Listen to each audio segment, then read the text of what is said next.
Effectivement, cette séance d'accueil des nouveaux membres nous laisse un peu de temps et pour être transdisciplinaire. Donc je vais appeler maintenant Romain Villet.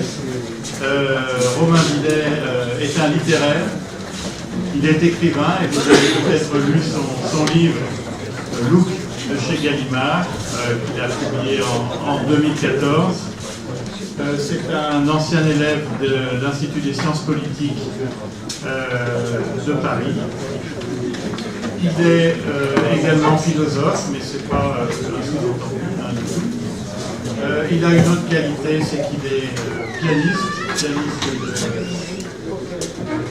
de jazz. Et sa dernière qualité, je dirais, c'est d'être le fils de notre ami Richard Villet. Richard qui nous parle très souvent de sa famille, de ses deux fils, et pour lequel il a la plus grande admiration, et je le comprends tout à fait. Alors après cette séance de dissection en profondeur des expressions de la langue française par Laurent Pernaut, nous allons écouter Romain qui va nous parler de Louis-Ferdinand Céline, médecin et patient, et c'est sa spécialité. Je vous remercie, Monsieur le Président, bonjour, Monsieur le Secrétaire, Messieurs les membres de l'Académie.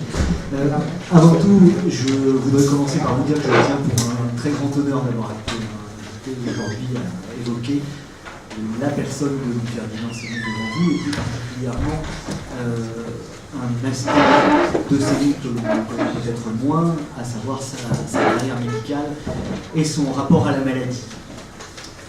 Le problème de Céline, vous le savez sans doute, c'est que celui qui s'appelait à l'origine Louis des Touches et qui est devenu célèbre sous le nom de Louis-Ferdinand Céline, est connu à la fois pour de bonnes et pour de mauvaises raisons, et on est évidemment obligé de commencer par là. Les bonnes raisons, vous les connaissez sans doute, c'est la publication en 1932 d'un premier roman, Voyage au bout de la nuit, dont il n'est pas excessif de dire que c'est un roman révolutionnaire. Après ce premier roman suivront une dizaine d'autres romans qui font qu'on peut qualifier Louis-Ferdinand Céline véritablement de génie, et quand j'emploie le terme de génie, ce n'est pas dans l'acception galvaudée qu'on a un peu trop souvent tendance à lui prêter aujourd'hui, c'est en lui donnant la définition stricte que lui donnait Emmanuel Kant. Pour Emmanuel Kant, le génie était celui qui posait une forme neuve, et de ce point de vue-là, effectivement, Céline donne une forme absolument neuve au roman, et c'est d'autre part celui qui sera imité. Et Céline compte de très nombreux imitateurs, et de ce point de vue-là, il peut donc être qualifié de génie. Ça, c'est pour les bonnes raisons qui nous ont rendu Céline célèbre. Ce qui fait également que Céline est célèbre, ce sont les mauvaises raisons. Et les mauvaises raisons, c'est évidemment les quelques pamphlets antisémites, en l'occurrence il y en a 4, qu'il a publiés dans les années 30. Ces pamphlets publiés par celui qui poussait sa haine des Juifs jusqu'à s'enorgueillir à la fin des années 30 d'être le plus grand antisémite de Paris. Et cet antisémitisme virulent et d'une extrême et d'une rare violence vaudront à Céline d'être jugé à la fin de la Deuxième Guerre mondiale. Il sera frappé d'indignité nationale et il sera condamné à 1 an de prison ferme et à la confiscation de la moitié de ses biens. Alors de là à dire que Louis-Ferdinand Céline est un monstre, il y a un pas que bon nombre de personnes franchissent allègrement. Malgré tout, j'ai l'impression que les choses sont un petit peu plus compliquées que ça, même si effectivement son antisémitisme est à la fois virulent et impardonnable. On est néanmoins beaucoup plus embêté que ça, et la personnalité de Céline apparaît bien plus complexe, et notamment quand on songe qu'à côté de la carrière d'écrivain dont je viens de commencer à vous présenter les grands traits, Céline a également été médecin. Il a été plus précisément médecin, on pourrait dire médecin des pauvres en quelque sorte, et qu'il a fait preuve à l'égard de ses patients d'une forme de dévouement qu'on peut probablement qualifier d'humanisme profond. Et ici, vous voyez que la figure se complexifie, puisque celui qui est à la fois un génie des lettres et un monstre est en même temps quelqu'un qui, dans sa pratique médicale, était effectivement auprès des plus humbles, auprès de tous ceux qui souffraient. On aura l'occasion d'en reparler.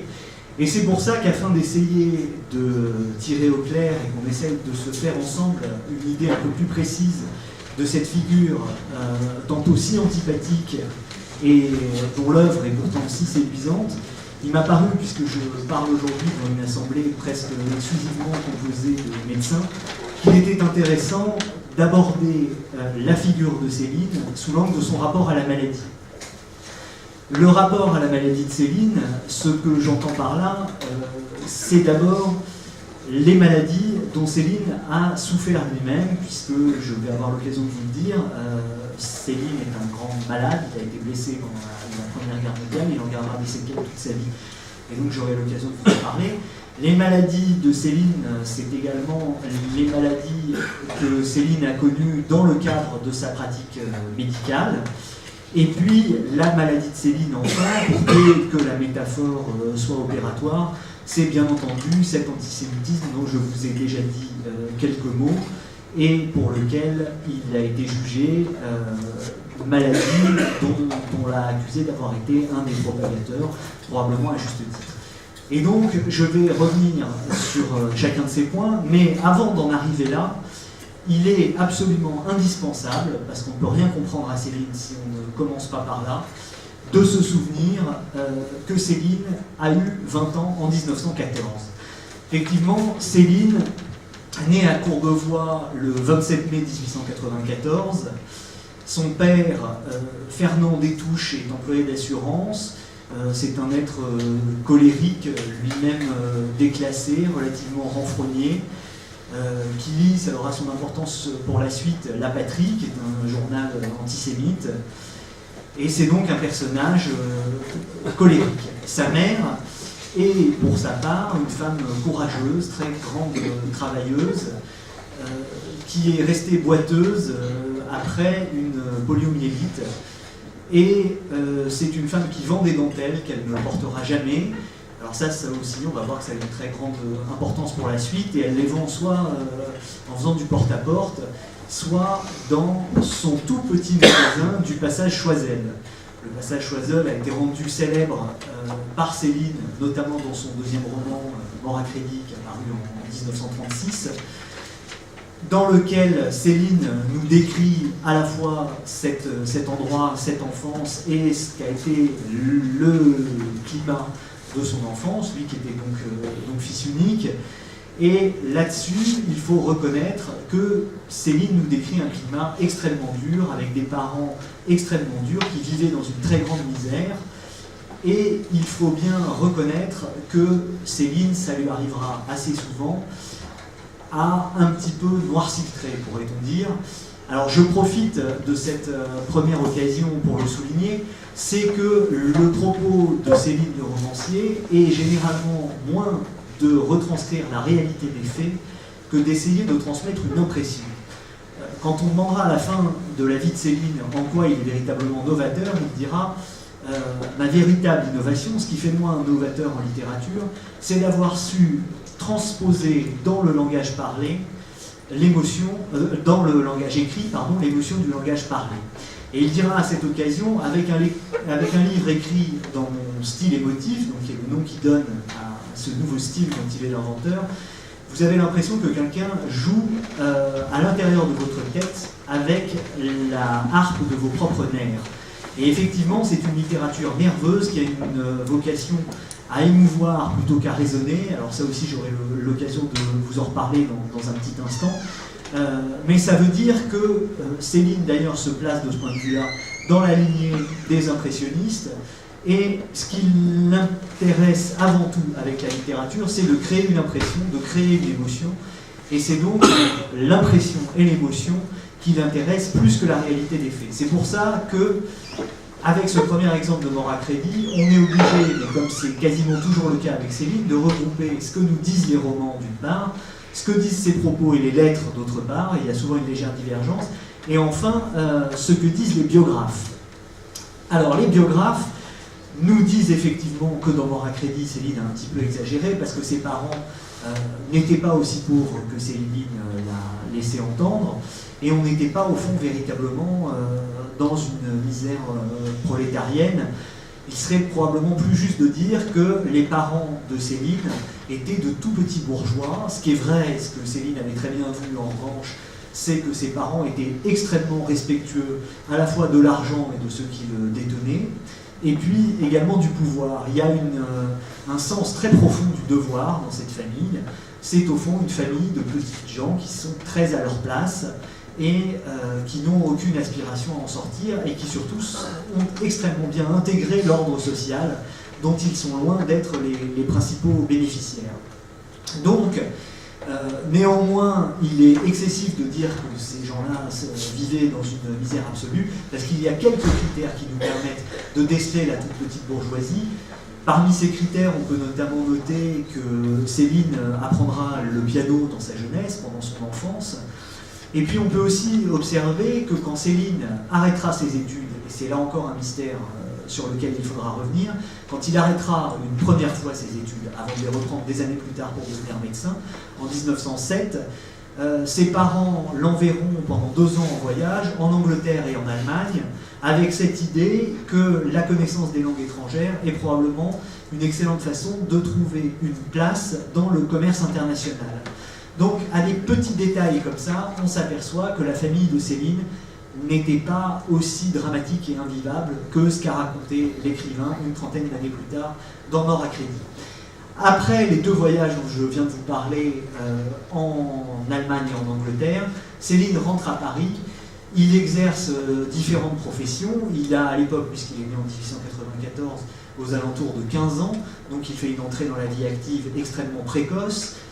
Ce sera ce qu'il appelle toujours dans Mort à crédit la période des 12 métiers 13 misères. Effectivement, il est apprenti, très mal payé, il fait des kilomètres à pied tous les jours. Je passe assez vite sur cet épisode pour aller directement à ce qui va nous occuper pendant le premier temps de mon intervention. Et ce qui va nous y conduire, c'est tout simplement le fait que Céline s'engage volontairement dans l'armée en 1912. Là encore, vous voyez cette famille très respectueuse de l'ordre, et Céline qui a envie de servir sa patrie, qui a un très fort sentiment patriotique, et qui s'engage donc volontairement dans l'armée en 1912, et cet engagement lui vaudra bien évidemment d'être aux premières loges pour assister à ce qui sera à la fois un rite initiatique et traumatique. Je veux bien entendu parler de la Première Guerre mondiale et de son début en 1914. Cette Première Guerre mondiale, il en parle, Céline, dans son premier roman principalement, Le voyage au bout de la nuit, dont la première phrase vous est sans doute connue puisqu'elle est extrêmement célèbre. Ça a débuté comme ça. Alors c'est une phrase assez énigmatique, dont d'abord quand on la compare avec la littérature un peu compassée avec laquelle elle est contemporaine, on perçoit le caractère effectivement directement révolutionnaire, et surtout on voit que c'est une phrase qui ne dit pas grand-chose. C'est une phrase qui tourne en boucle autour d'un mystère. Ça a commencé comme ça a débuté comme ça plus précisément, et on est en droit de se demander qu'est-ce qui a débuté comme ça. Alors ce qui a débuté comme ça, c'est évidemment le premier roman à 38 ans de Céline, Voyage au bout de la nuit, qui paraît en 1932. Ce qui a débuté comme ça, c'est aussi probablement le XXe siècle.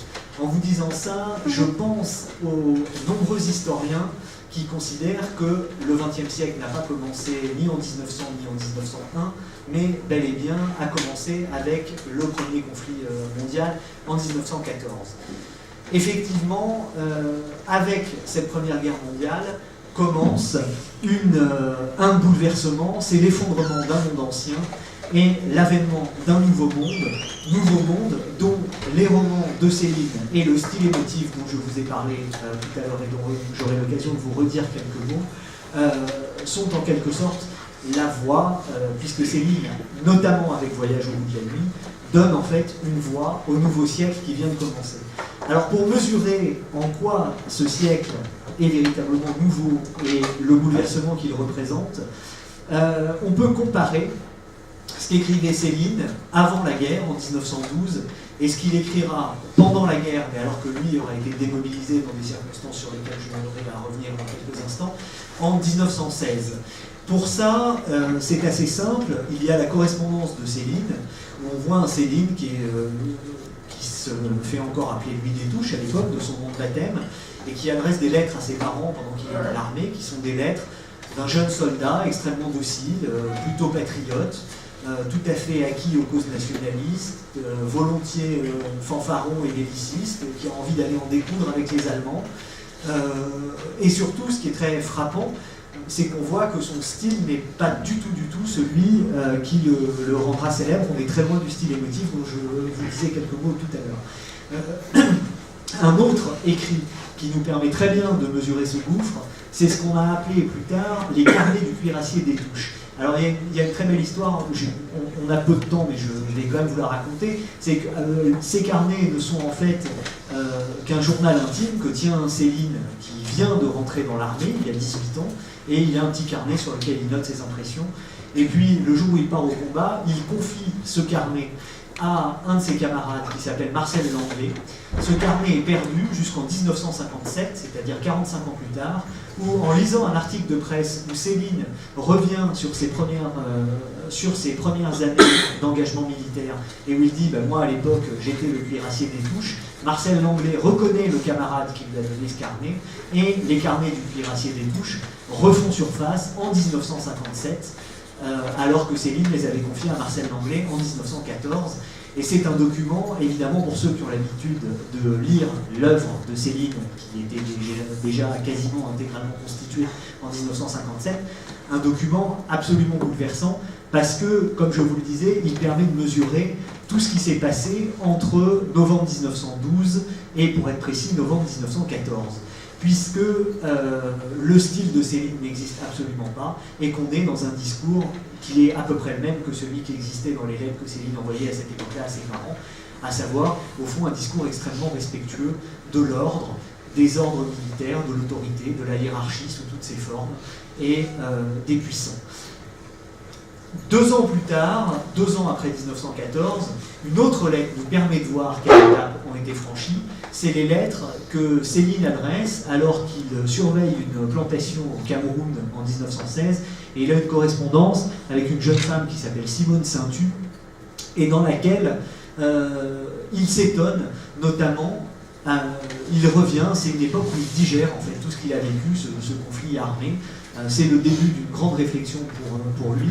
Le soldat docile est en train de devenir un anarchiste réfléchi, si je puis dire, et donc il médite sur cette expérience, et quelque chose l'étonne, c'est l'espèce d'enthousiasme et la ferveur avec lesquels les soldats montent au front et vont à la mort. Et voici ce qu'il écrit à Simone Saintu quant aux causes possibles pour lesquelles ces soldats montent au front avec cette ardeur qui, avec le recul, lui paraît tout à fait inexplicable.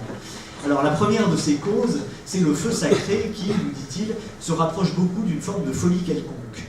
Le deuxième, c'est le manque d'imagination qui confine à une forme de misère psychique, effectivement manque d'imagination, de représentation de ce que peut être sa propre mort. Et enfin, c'est un très grand amour-propre. Céline dira de lui bien des années plus tard, non, ça d'abord il écrit dans cette lettre, il me fallait cette grande épreuve pour connaître le fond de mes semblables, je les ai classés sans m'épargner moi-même. Et à cet égard, un de vos collègues, psychiatre militaire, le docteur Johan Loisel, qui est l'auteur d'un livre autour de Ferdinand Céline qui s'appelle La bobine de Louis Ferdinand, remarque que Céline, qui n'a encore reçu aucune formation médicale, identifie avec ces 3 causes des phénomènes qui occuperont les psychiatres bien des années plus tard et sur lesquels la psychiatrie posera des noms et qu'elle saura inclure dans une nomenclature bien plus précise.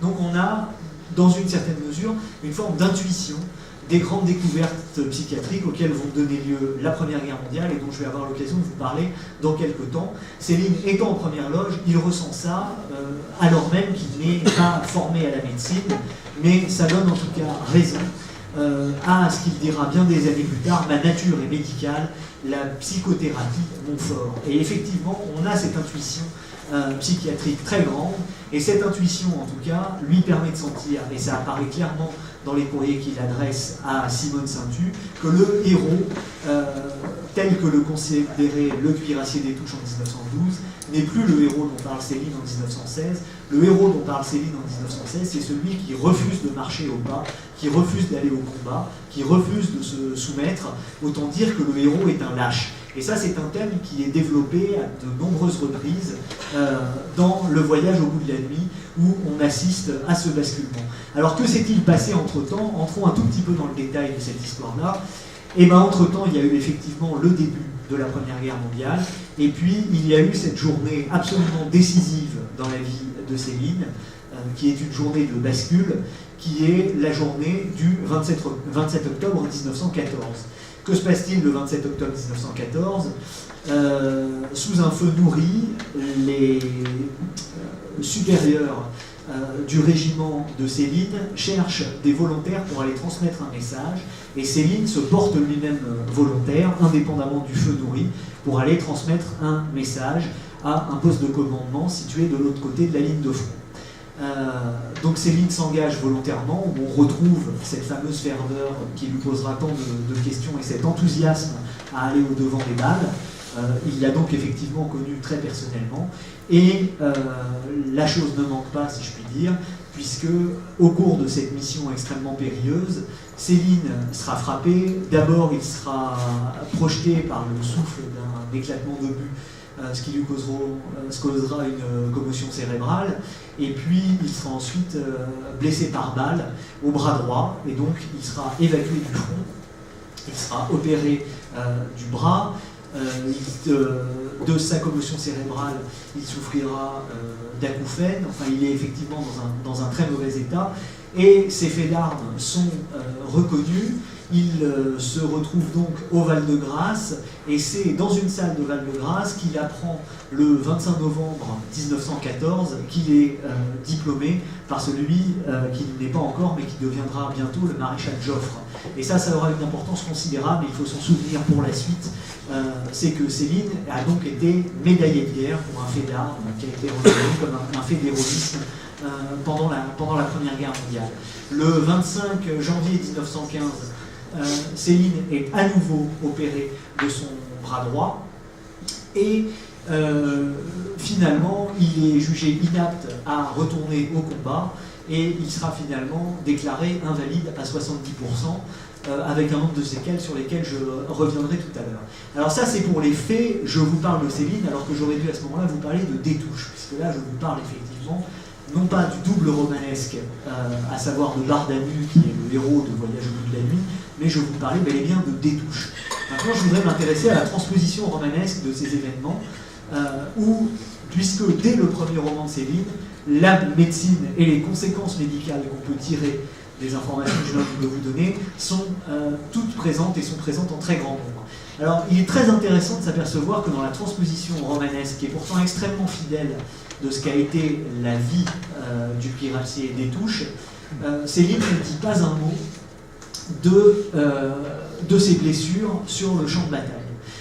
Alors à ça, il y a plusieurs explications possibles. Il y a celle qu'il donne dans le texte, mais qui n'est à mon avis pas tout à fait convaincante. Il dit au fond, ça ne sert à rien de vous raconter la suite.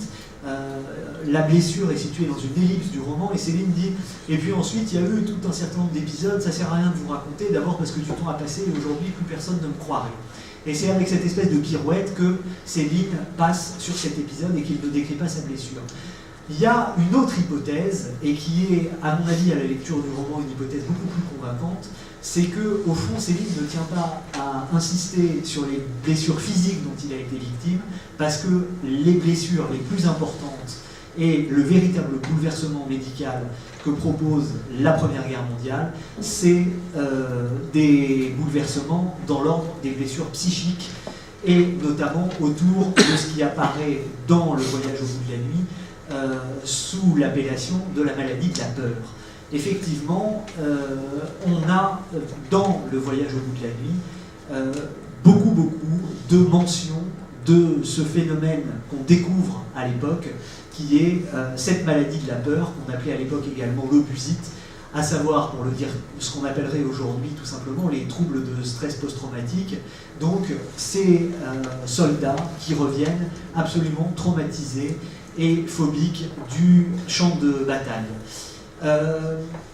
pour bien comprendre ce mal du siècle, tel que le présente Céline dans la lettre qu'il adresse à Gallimard au moment d'adresser le manuscrit de Voyage au bout de la nuit, il faut lire un petit extrait de cette lettre. Céline nous dit « description, description, sensation toujours ». Alors ça c'est très important, c'est ce que je vous disais tout à l'heure à propos de Voyage au bout de la nuit. Ce qu'il faut bien comprendre, c'est que la raison et les raisons, si je puis dire, comptent au nombre des victimes de la Première Guerre mondiale. Il n'est pas inutile de dire, je vais aller assez vite sur ce point, mais ça me paraît important de le rappeler, que c'est à l'issue de la Première Guerre mondiale que naîtront d'abord le dadaïsme et puis ensuite le mouvement surréaliste. Le dadaïsme comme le mouvement surréaliste ont en commun de se débarrasser de la raison et des raisons. Je vous l'ai dit tout à l'heure, Céline, Louis Destouches plus précisément, au moment de s'engager dans la guerre, est tout à fait confiant dans les raisons qu'on lui donne d'aller se battre, le patriotisme, le nationalisme, etc. Et il en revient en disant toutes ces raisons se confondent des baudruches dégonflées, ce ne sont rien de plus que des prétextes qu'on nous donne pour monter au front. Eh bien, c'est à peu près exactement ce que sous-entend l'écriture célinienne et cette approche nerveuse. Vous savez qu'un des slogans de l'écriture surréaliste, ce sera « la beauté sera compulsive ou elle ne sera pas ». L'écriture célinienne sera effectivement une écriture de nerf à nerf et une écriture qui n'entendra pas donner de raison et qui s'intéressera beaucoup plus aux manifestations nerveuses. Et particulièrement parmi ces manifestations nerveuses, donc à cette maladie dont je viens de vous parler, l'obusite. Alors on a une scène qui est très importante dans le Voyage au bout de la nuit, qui est une scène où Céline, ayant été rapatriée du front après l'ellipse dont je viens de vous parler, est à Paris, et puis il est devant un stand de tir qui symboliquement s'appelle le stand des nations. Et puis là-dessus, sa compagne, avec laquelle il est à l'époque, qui s'appelle Molly, lui propose de tirer à la carabine. Et lorsqu'on lui propose de tirer à la carabine, le personnage de Voyage au bout de la nuit, donc le livre romanesque de Destouches, devient fou et rentre véritablement dans un état de délire fiévreux, comme il y en aura tout au long d'abord de la vie de l'auteur Céline, et ensuite comme il y en aura tout au long des romans de Céline, où ces narrateurs sont très régulièrement sujets à ce type de crise. Et à la suite de cette crise délirante où Céline dit qu'il a peur et qu'il ne comprend pas que les gens autour de lui n'aient pas peur, alors qu'ils sont tous menacés de mort et qu'on est tous menacés par la mort, enfin il est dans une espèce de phobie dont on comprend très bien quel est le résultat de ces traumatismes récoltés sur le champ de bataille. Il sort d'une première hospitalisation, il est envoyé au Val-de-Grâce, qui est très bien décrit dans le Voyage au bout de la nuit.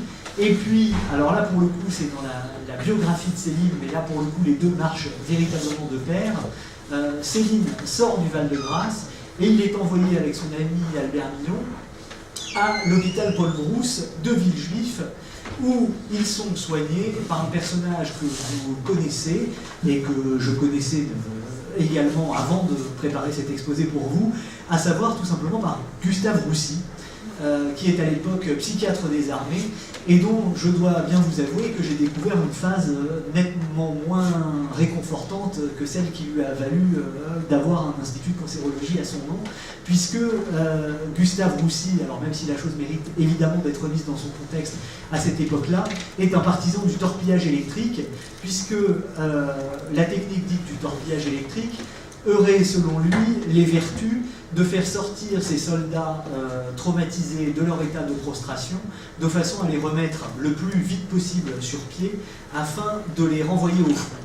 Et ce personnage, en l'occurrence Gustave Roussy, j'en parle comme d'un personnage parce que Céline dira lui-même que c'est de lui dont il s'agit, qu'il évoque sous le personnage dont le nom est en lui-même tout à fait évocateur. Il l'appelle dans Voyage au bout de la nuit le professeur agrégé Bestombe. Le professeur agrégé Bestombe, avec lequel le personnage de Voyage au bout de la nuit a un entretien. Bardalu s'étonne. Alors ce sont des pages absolument délicieuses d'ironie où Bardalu dit « Je ne comprends pas j'ai vraiment pas du tout d'entrain pour retourner tuer quelqu'un, à croire que mon initiation a dû être un petit peu trop rapide. Alors je comprends pas, je m'en suis donc ouvert au professeur Bestombe en espérant qu'il ne m'en voudrait pas. Alors le professeur Bestombe, dans un premier temps, lui dit « Mais non, je ne vous en veux pas du tout, au contraire, ces aveux sont pour moi le signe d'un premier pas vers votre convalescence. Bientôt, tout va aller beaucoup mieux. » Tout ça est connu sous le nom de la maladie de la peur. D'ailleurs, Ernest Dupré, qui fut, soit dit en passant, l'un des maîtres de Céline au moment de ses études de médecine, j'y reviendrai dans quelques instants, tout ça est un signe de rémission et c'est donc plutôt bon signe. Et donc, voici la discussion continue. Et Bestombe explique à Céline que c'est très bien de confesser cette peur et que c'est comme ça que commence un rétablissement pour ceux qui sont des convalescents de la maladie de la peur. Et voici la suite. C'est donc ici le professeur agrégé Bestombe, alias donc Gustave Roussy, qui parle. Vous intéressera-t-il, Bardamu, de savoir que demain, précisément, je présente à la Société de psychologie militaire un mémoire sur les qualités fondamentales de l'esprit humain. Certes, maître, ces questions me passionnent. Eh bien, sachez en résumé que j'y défends cette thèse qu'avant la guerre, l'homme restait, pour le psychiatre, un inconnu clos et les ressources de son esprit une énigme. C'est bien aussi mon très modeste avis, maître. La guerre, voyez-vous, Bardamu, par les moyens incomparables qu'elle nous donne pour éprouver les systèmes nerveux, agit à la manière d'un formidable révélateur de l'esprit humain. Nous en avons pour des siècles à nous pencher méditatifs sur ces révélations pathologiques récentes. Des siècles d'études passionnées. Avouons-le, franchement, nous ne faisions que soupçonner jusqu'ici les richesses émotives et spirituelles de l'homme. Mais à présent, grâce à la guerre, c'est fait, nous pénétrons, par suite d'une effraction douloureuse certes, mais pour la science décisive et providentielle, dans leur intimité. Dès les premières révélations, le devoir du psychologue et du moraliste moderne ne fit, pour moi, Bestombe, plus aucun doute. Une réforme totale de nos conceptions psychologiques s'imposait. C'était bien mon modeste avis aussi. Alors vous voyez derrière l'ironie apparente que déploie Céline en faisant parler celui dont on sait maintenant qu'il s'agit de Gustave Roussy, on sent bien toute cette ironie, puisque c'est un médecin qui ne se contente pas de vouloir que ses patients meurent en bonne santé. Lui veut carrément les remettre sur pied, donc pour retourner se faire trouer la peau sur le front. Il n'empêche qu'il y a derrière tout ça une réalité des découvertes en psychiatrie et en psychologie. Et là encore, de même que je vous parlais du surréalisme il y a quelques instants, il n'est pas inutile de rappeler quelque chose que vous savez sans doute, c'est pourquoi j'irai très vite. C'est à peu près au même moment que Freud publie Au-delà du principe de plaisir. Alors pour vous le résumer extrêmement brièvement, vous savez qu'au début de l'élaboration de la théorie freudienne, Freud partait du principe que l'homme recherchait principalement le plaisir en toutes circonstances. Et ce qui a fait que Freud a dû équilibrer cette théorie et qu'il a dû, pour le dire un peu trivialement, mettre de l'eau dans son vin, c'est précisément quand il a vu ses soldats revenir du front, atteindre la maladie de la peur, il les a vus prostrés et il les a vus s'entêter dans des comportements suicidaires, dans des comportements phobiques, et pour le coup ne plus du tout rechercher leur plaisir, mais rechercher au contraire leur destruction. D'où le titre de ce mémoire qui paraît en 1920 au-delà du principe de plaisir, mémoire qu'a lu Céline au moment où il écrit Voyage au bout de la nuit, et mémoire qui est au fond une illustration de cette espèce d'effervescence que connaît la psychiatrie à la suite de la Première Guerre mondiale, et que Céline aura, si je puis dire, vécu des deux côtés. Il l'aura vécu à la fois en tant que médecin, puisque là, pour le coup, Céline aura fait ses études de médecine au moment où il découvrira le mémoire de Freud, et donc ce mémoire dans lequel Freud met à jour ce qu'on connaît aujourd'hui sous le nom de la pulsion ou l'instinct de mort, en fonction des traductions. Et puis, il l'aura connu aussi au premier chef. Voici ce qu'il écrit une vingtaine d'années après la Première Guerre mondiale. J'ai en moi 1000 pages de cauchemars en réserve, des semaines de 14, sous cette averse visqueuse et cette boue atroce et cette merde et cette connerie des hommes, je ne m'en remettrai jamais, tout est là. Effectivement, Céline ne s'en remettra jamais. Il sera victime de cauchemars tout au long de sa vie. À la suite de la commotion cérébrale dont je vous ai parlé, il aura des acouphènes et des bourdonnements dans les oreilles. Il aura des vertiges suite à un syndrome de Ménière, toujours consécutif à cette commotion cérébrale, des fièvres, une tendance au délire à peu près permanente, une paralysie du nerf radial à droite. Je vous l'ai dit, il sera reconnu invalide à 70%. Et comme je vous l'ai dit tout à l'heure, en 1916, il part en Afrique, et pour ne rien arranger, étant resté 6 mois en Afrique, il y contracte aussi le paludisme. Donc on a affaire à quelqu'un d'extrêmement souffrant, et la propre maladie celui qui va devenir le docteur Destouches et de Céline auront une grande incidence à la fois sur son parcours personnel et bien entendu dans l'œuvre qu'il ne va pas commencer à élaborer. Mais je vous rappelle que nous en sommes pour le moment en 1918, et c'est un trait extrêmement important puisque Céline a alors 24 ans.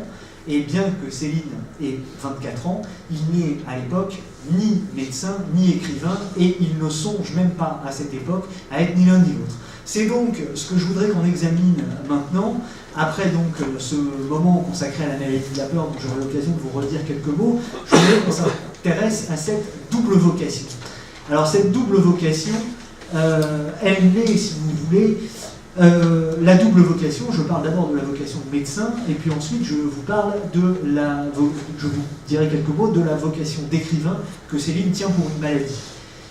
Alors, la vocation de médecin, évidemment, Céline n'était pas destinée par son milieu social à la médecine, vous l'aurez compris. Il déclare à la fin de sa vie, quand on lui demande est-ce que vous aviez des passions littéraires quand vous étiez jeune, il dit non, la littérature, pas beaucoup.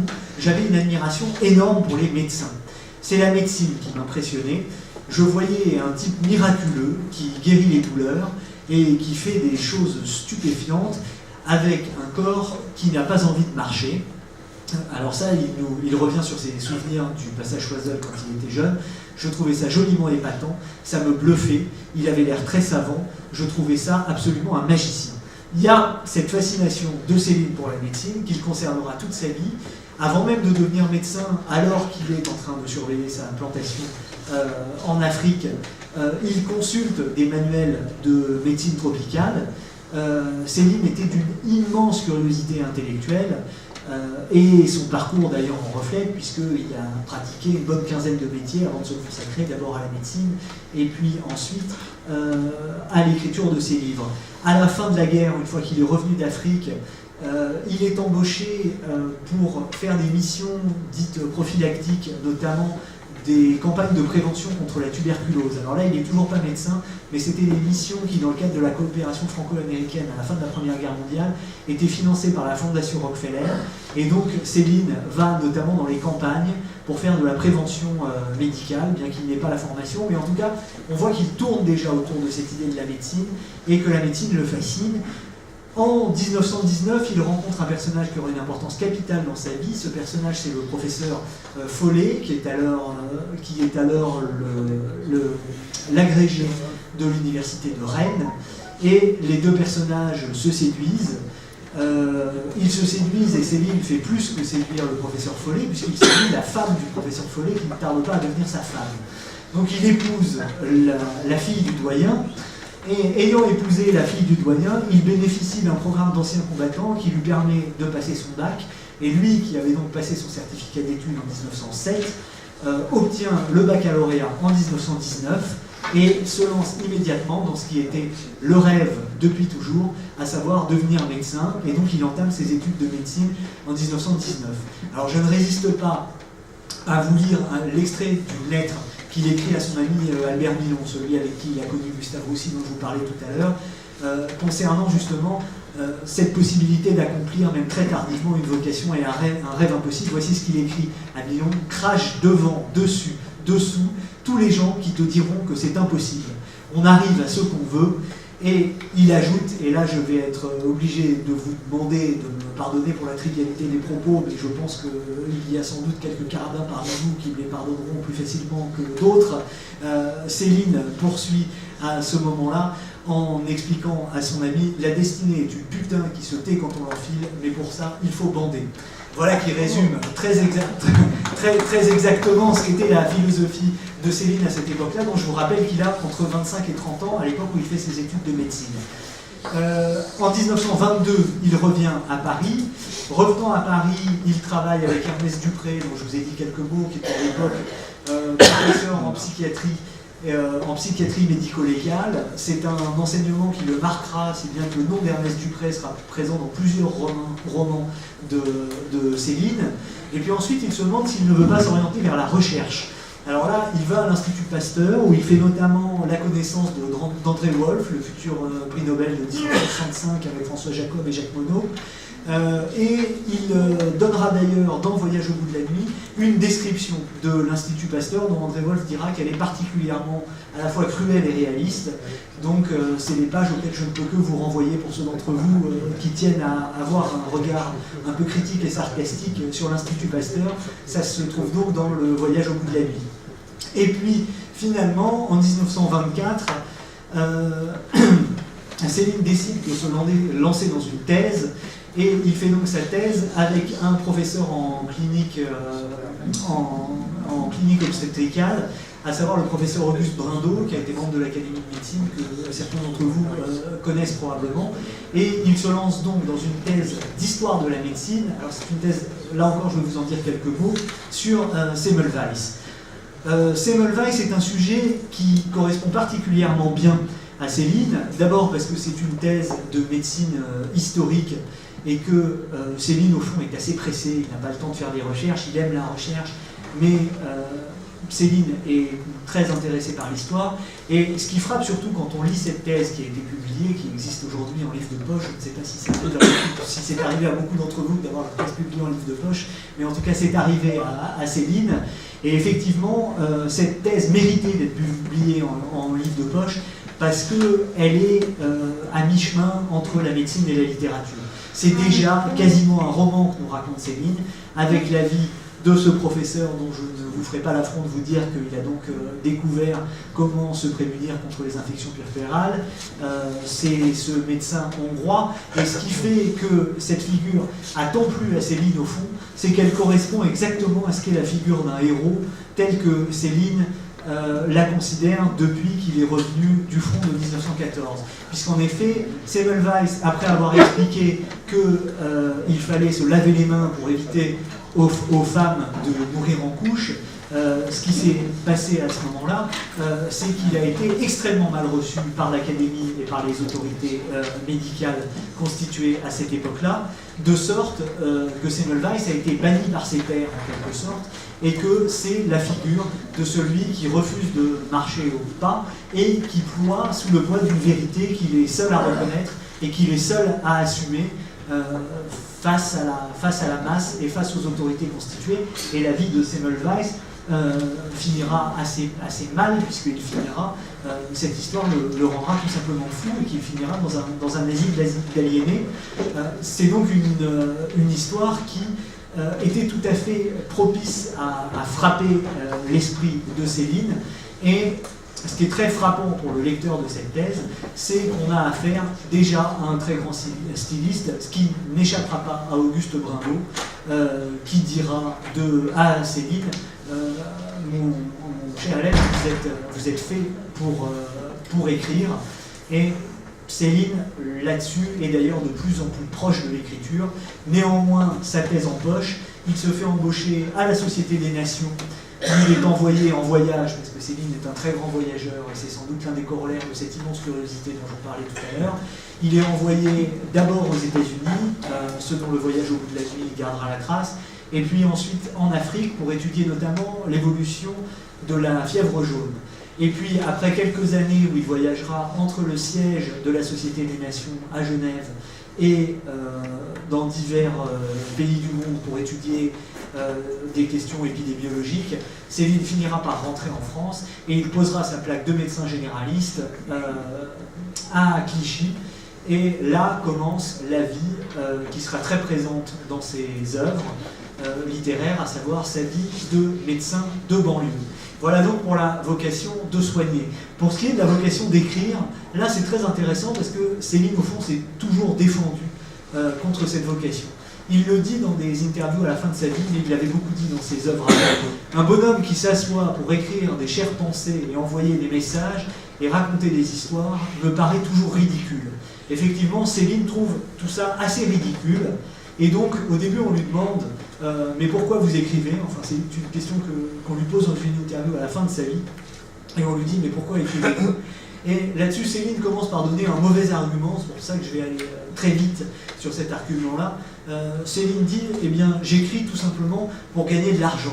Alors, c'est une très mauvaise raison, parce que pour finir très riche, pour finir riche en écrivant des livres, il n'y a qu'une seule solution, il faut commencer en étant très riche.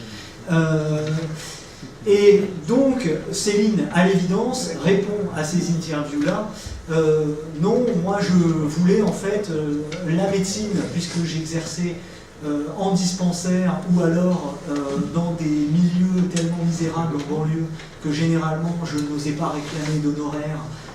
Et donc je vivais, j'avais un mal fou à payer mon terme, etc. Et je me suis mis à l'écriture pour arrondir mes fins de mois, avec à l'époque la volonté d'imiter Dabi. Dabi, vous savez, c'est l'auteur du roman Hôtel du Nord qui donnera le célèbre film. Le roman de Dabi ayant paru en 1929, donc on est à peu près à l'époque où Céline était lui-même engagé dans la rédaction du Voyage au bout de la vie. Il n'empêche qu'on n'est pas du tout obligé de croire à cet argument financier. D'abord parce que le travail de Céline témoigne d'une très grande probité artistique, et puis ensuite parce que Céline a eu très vite conscience de faire partie des grands noms de la littérature. On peut même se dire qu'il n'avait pas froid aux yeux. Pour vous donner une idée de ce que pouvait être la prétention de Céline, à l'époque où personne ne le connaissait d'un point de vue littéraire, qu'il n'avait rien écrit, quand il envoie cette lettre qui accompagne le manuscrit du Voyage au bout de la nuit dont je vous parlais tout à l'heure, à Gaston Gallimard. Alors il faut voir ce qu'était Gaston Gallimard à cette époque-là, hein. C'était l'éditeur qui venait de publier Proust. Enfin, c'était véritablement la Banque de France des valeurs littéraires françaises. Et donc, Céline s'adresse à la LRF, écrit une lettre qui est en soi un chef-d'œuvre célinien, tellement tout le style de Céline est déjà là, avec ce côté rentre-dedans, gouailleur, et en même temps une grande poésie, le lyrisme. Enfin voilà, c'est une lettre assez longue et assez belle. Et je vous en lis les dernières phrases. Il a donc présenté son roman. Voici ces dernières phrases, après avoir présenté le sujet, et je ne voudrais pour rien au monde que ce sujet me soit soufflé.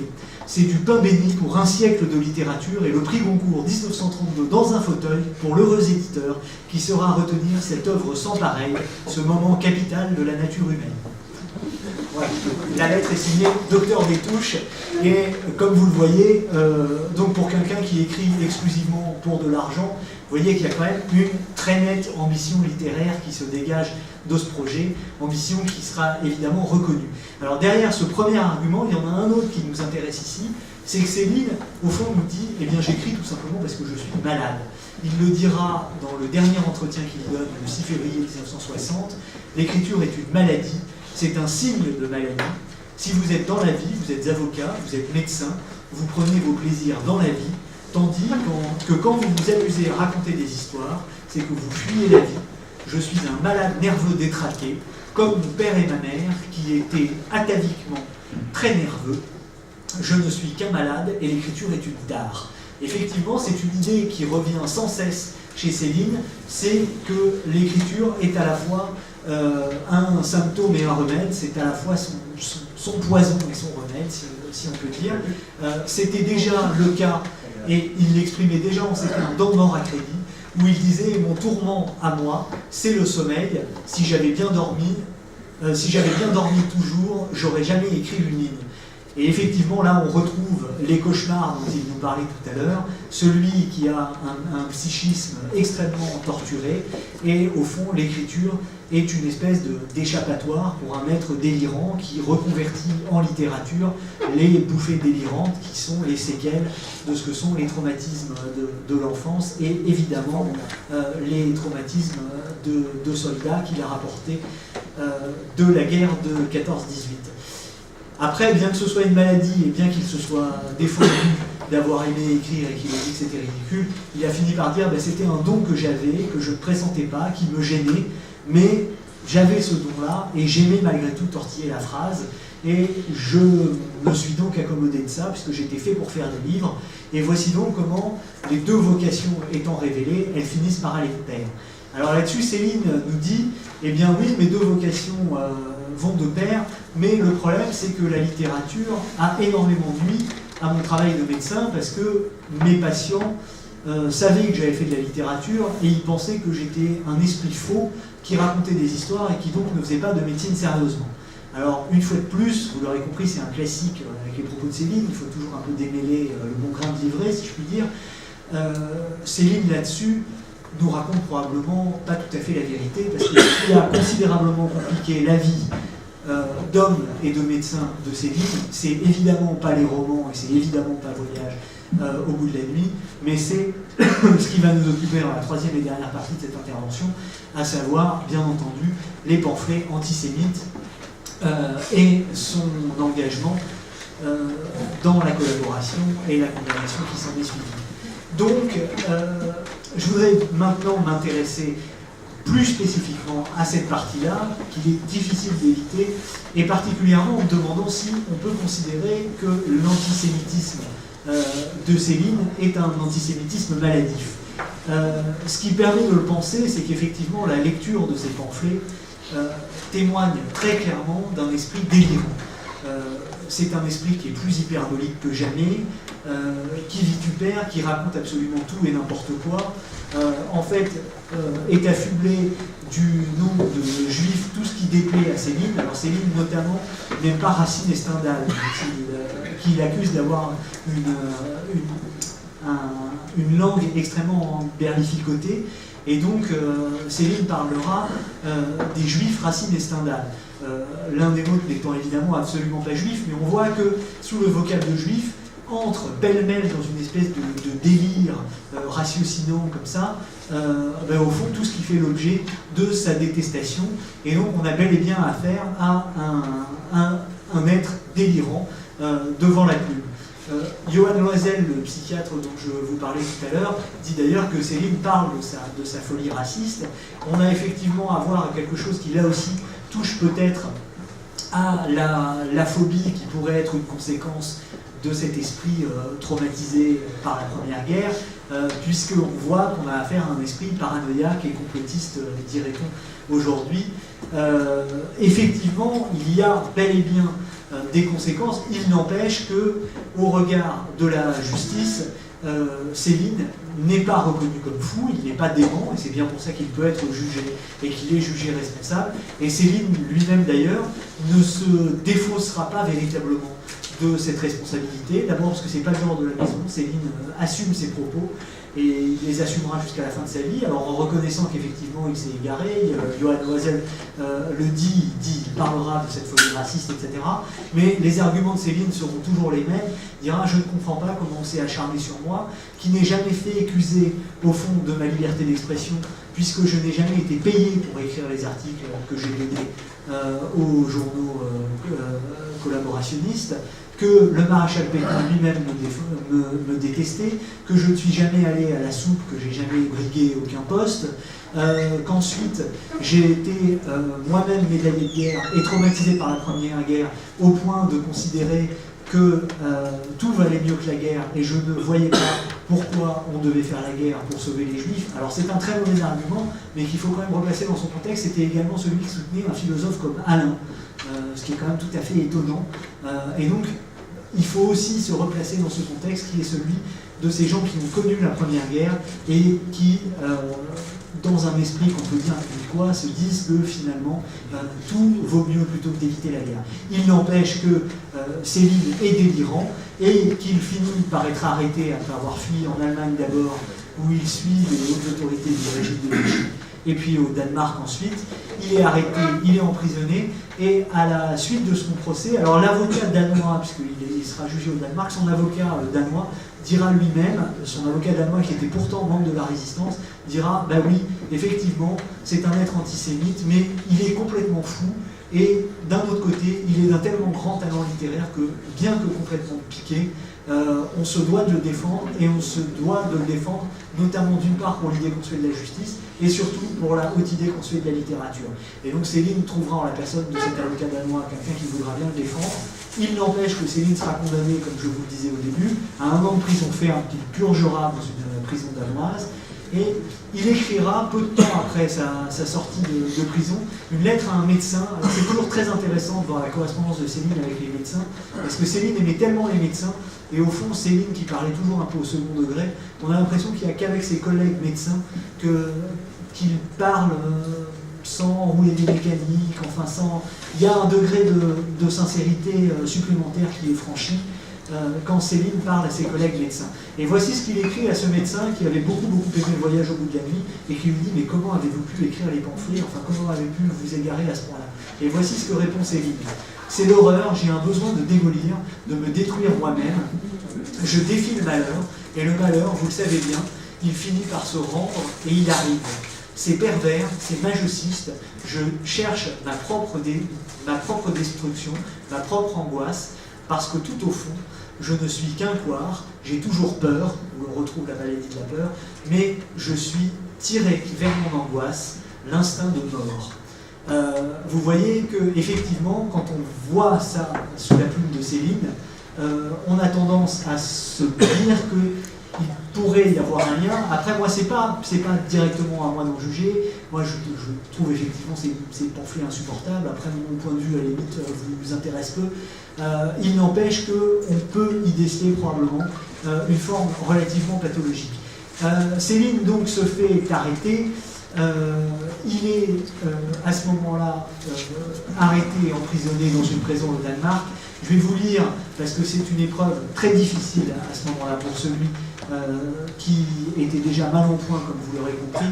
Le médecin de la prison note, en parlant de Céline, le patient souffre d'une nervosité pathologique suite à une obusite, de paralysie du nerf radial droit, de séquelles de blessures par balle au bras droit, ainsi que du syndrome de Ménière.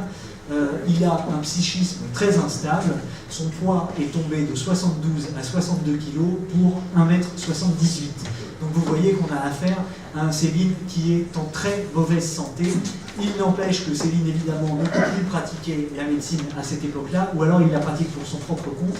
Donc il a le droit d'écrire en cellule, et il écrira un roman qui s'appelle Féerie pour une autre fois, où, comme il le fera dans les derniers romans qu'il écrira, il en écrira 4 jusqu'à la fin de sa vie, il mêle sa situation présente et le récit de ses aventures passées, et donc notamment dans celui-là de ce qu'a été la fin de la guerre et les circonstances dans lesquelles il a fui Paris en 1944. Et donc là-dessus, il raconte ce que sont ses conditions de détention. Conditions de détention, il est très sujet notamment à la constipation, donc il revient avec un penchant affirmé pour la scatologie, pour son insistance à réclamer des lavements à la prison et pour le sadisme avec lesquels on les lui refuse. Et alors voici ce qu'il écrit. Je trouvais que c'était intéressant de vous lire ça parce que ça prouve aussi que Céline témoigne d'une médecine que peut-être les moins de 20 ans dans cette assemblée, à supposer qu'il en existe, n'ont pas connu. Alors voici ce qu'il écrit. L'autre jour, à l'infirmerie, les internes avaient envie de rire comme ça. Mes jeunesses, ils m'examinent le trou, l'anus, je voulais un lavement. Je saignais, ils sourcillent. Oh, cancer, cancer. Ils voulaient m'éprouver le moral. Ni une ni deux, mon doigt dans le cul. Je prélève et je leur embarbouille le nez. Cancer, ça? Ah non, l'odeur, polisson, l'odeur, sui generis. Pélagre, corniflot, pélagre. Voilà l'enseignement.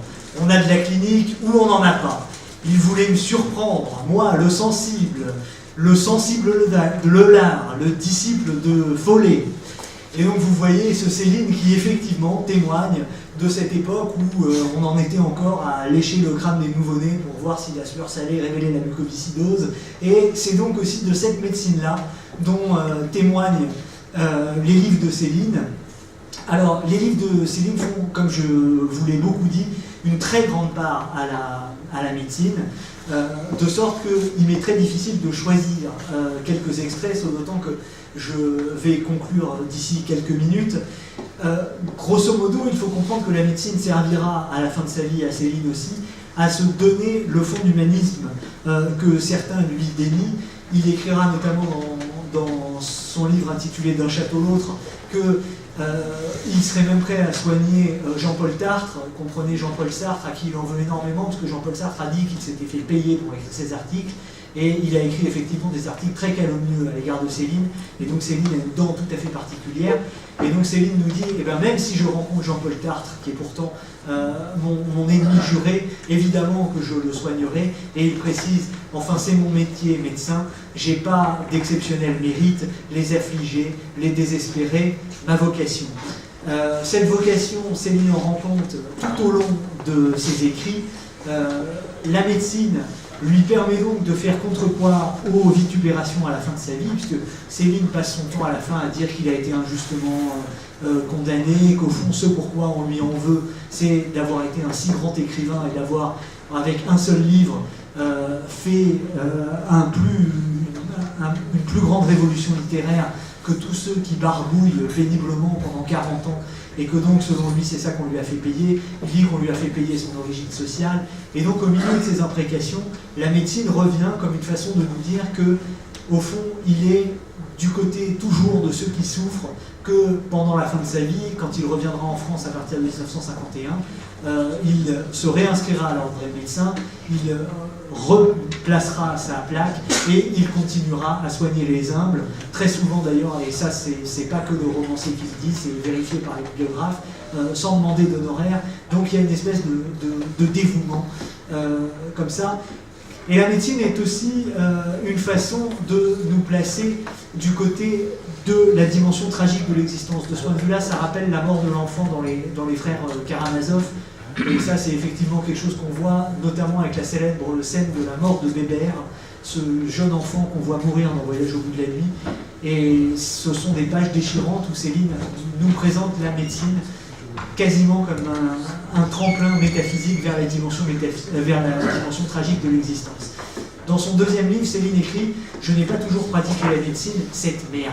Alors on est étonné, parce qu'on se dit pour quelqu'un qui aime autant la médecine, pourquoi parler de la médecine en disant cette merde? Soit on peut se dire que c'est un correctif par rapport à son premier roman, soit on peut se dire que Céline a passé sa vie à donner des coups de marteau contre ses idées, soit il y a une troisième hypothèse qui paraît en l'occurrence la plus convaincante ici, c'est que quand Céline dit de la médecine que c'est une merde, c'est au fond une façon de faire part de son impuissance. Et je pense que c'est de ça dont il s'agit, parce que juste avant cette phrase, on pouvait lire ceci. Hier à 8h, Madame Bérange, la concierge, est morte. C'était une douce, une gentille et fidèle amie. Elle était très vieille, tout au bout de la vieillesse. Je lui ai dit dès le premier jour, quand elle a commencé à tousser, ne vous allongez pas surtout, restez assise dans votre lit. Je me méfiais, et puis voilà tout, et puis tant pis. Et effectivement, en écho, on a cette idée-là, que les médecins sont ceux, et c'est sans doute pour ça qu'il y a avec eux d'une particulière sincérité. Céline écrit « Les médecins, c'est moins con que les autres, ça entrave un peu de soucis, la vérité du malheur ». Et effectivement, le malheur, Céline le décrit, et la médecine est pour lui une occasion de le décrire. Et comme je ne voudrais pas qu'on en finisse avec ça, je voudrais aussi dire que la médecine est très souvent une occasion pour Céline de proposer des pages particulièrement drôles et humoristiques. Il y en a une en particulier dans Mort à crédit, au tout début de Mort à crédit, où Céline s'invente un cousin médecin qui a la particularité remarquable et très bien décrite par Céline de faire ses ordonnances sans même consulter les patients, tout simplement en regardant la météo. Alors il regarde la météo, il ouvre la fenêtre de son cabinet et puis il se dit bah oui, là la pluie tombe aujourd'hui, ça va être les rhumatismes, tiens le vent tourne aujourd'hui, ça va être calomel, et puis ensuite viendront le temps des genisses. Et donc c'est une scène absolument savoureuse où ce médecin dit mais moi au fond je sais même pas pourquoi j'y vais, enfin si probablement parce qu'il faut leur parler, remarque que je comprends même pas parce que étant en dispensaire, si à la limite on était payé à la causette ça irait, mais nous qui sommes payés au mois, explique-moi Ferdinand pourquoi on fait ça.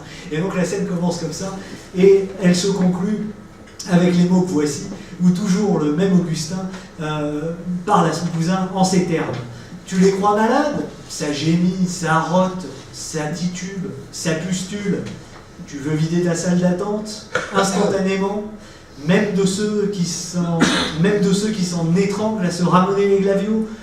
Propose un coup de cinéma, un apéro gratuit en face, tu verras combien qu'il t'en reste. S'ils reviennent te relancer, c'est d'abord parce qu'ils s'emmerdent. C'est l'occupation qui manque, c'est pas la santé. Ce qu'ils veulent, c'est que tu les distrayes, que tu les émoustilles, que tu les intrigues avec leurs renvois, avec leurs gaz, avec leurs craquements, que tu leur découvres des rapports, des fièvres, des gargouillages, des inédits, que tu t'étentes, que tu te passionnes. C'est pour ça que tu as des diplômes. Ah, s'amuser avec sa propre mort tout pendant qu'il la fabrique, c'est tout l'homme.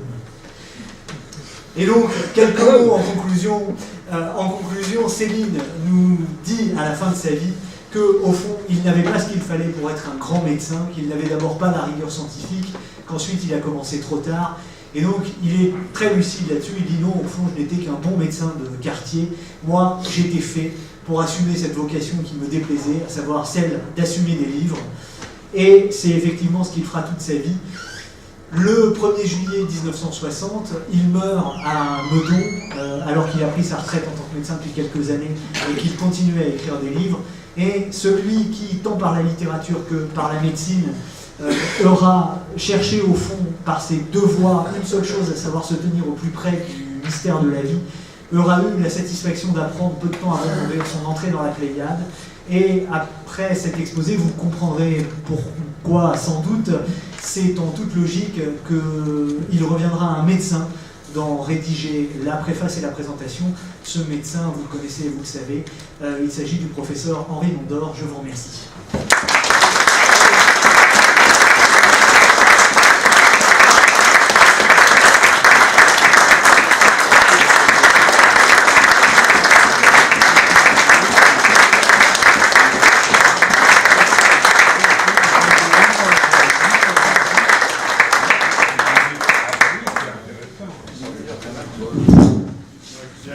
Merci beaucoup Romain pour cet exposé absolument passionnant. Maintenant, je crois que le champagne est servi. Je vous invite à